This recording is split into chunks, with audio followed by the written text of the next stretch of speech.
Today we are going to discuss a very important concept related to the neck swelling. कभी कभार patient आता है कि उसकी नेक स्वेल हुई होती है, मिड लाइन पे जो नेक होती है उसमें स्वेलिंग हुई होती है.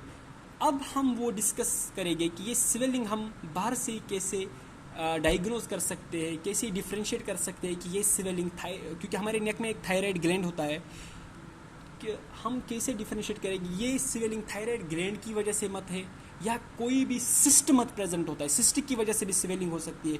वही हम डिफरेंशिएट करेंगे कि बाहर से हम कैसे डिफरेंशिएट कर पाए. एक बहुत कॉमन ही सिस्ट जो प्रेजेंट होता है हमारे टंग ये नेक में, उसको हम बोलते हैं थायरो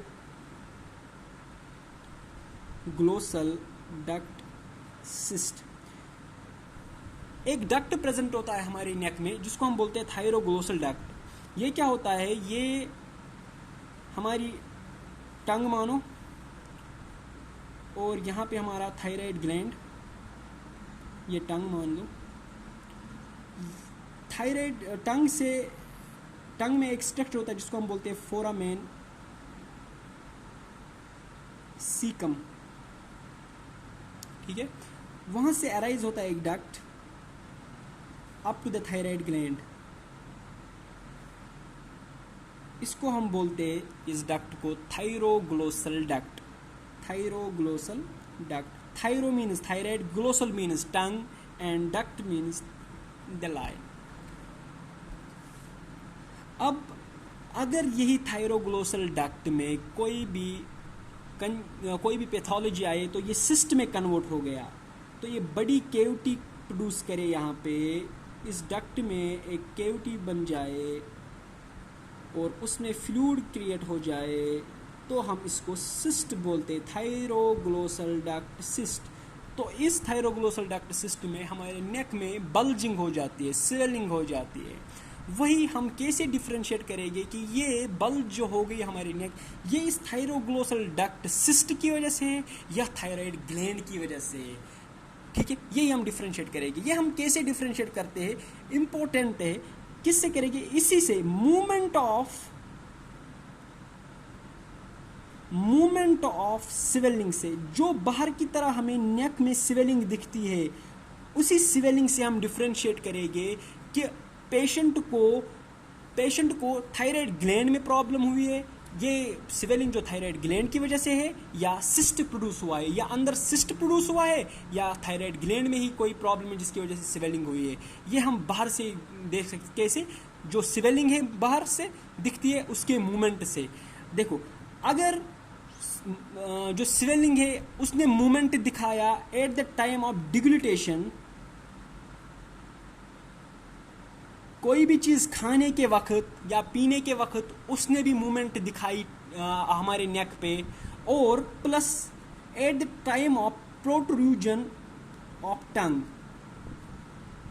पेशेंट को बोलेंगे कि आप अपनी जीभ बाहर निकालो.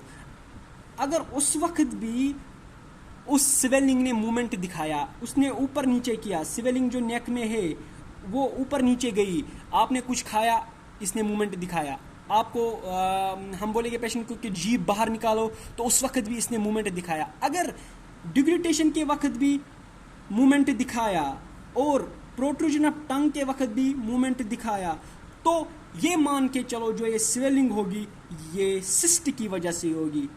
ठीक है, किस वाले सिस्ट की वजह से, थायरोग्लोसल डक्ट सिस्ट की वजह से. क्योंकि हमें पता ही है ये जो डक्ट है ये अराइज हुआ है एक इसमें से जो सिस्ट हुआ है जिसको हम बोलते हैं थायरोग्लोसल डक्ट सिस्ट, वो कनेक्ट होता है टंग से फोरामेन सीकम पे. तो अगर हम टंग को बाहर निकाले तो ये भी ऊपर आएगा, तो इसी से प्रोट्रूजन के वक्त इसमें भी मूवमेंट हो जाती है. अब अगर मूवमेंट ऑफ स्वेलिंग हो गई एट द टाइम ऑफ खाली डिग्लिटेशन के वक्त, अगर खाली डिग्लिटेशन की वजह से मूवमेंट हो गई स्वेलिंग को, अगर मूवमेंट हो गई स्वेलिंग की, जो मूवमेंट हो गई वो खाली डिग्लिटेशन की वजह से हो गई, तो ये हमेशा जो स्वेलिंग होगी वो थायराइड ग्लैंड की वजह से होगी. तो जो पैथोलॉजी हुई है, जो पैथोनोमिक हो गया है आपका, वो थायराइड ग्लैंड होगा। तो ये आपको मोमेंट ऑफ स्वेलिंग से पता चलेगा कि अगर डिग्लिटेशन और प्रोट्रूजन ऑफ टंग के वक्त दोनों टाइम पे स्वेलिंग ने मूवमेंट किया, तो जो स्वेलिंग होगी वो due to thyroglossal duct cyst की वजह से होगा।